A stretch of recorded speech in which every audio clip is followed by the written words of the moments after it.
Taonani na mainda bambo taonani mbwe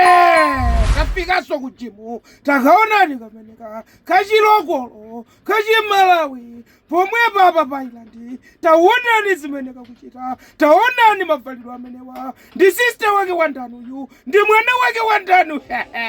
taonani simunamalize kuona ndipo siri kutuluka kujimu taonani zimene zikuchitika anthu amenewa amapita kujimu ndi cholinga chimodzi cholinga mbambande tangoganizani inu mukhale kumbuyo kwa amayi amenewa muzimangaso zanu za jimu muchite exercise yo taonani umwe achitira umwe agwedezera umwe achikira panjinga kwamatu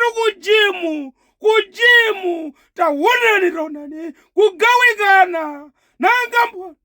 taonani mene zikuonekera slow but sure after gym kubira tsopano kwanthu taonani nanga mafu nanga mafulufute black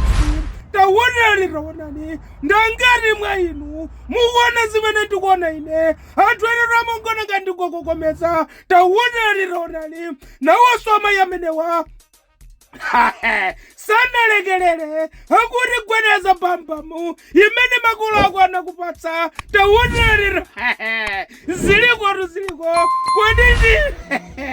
nawonso azibambo sanalekelele akuti nafenso timatha kugwedeza tsika nzibambo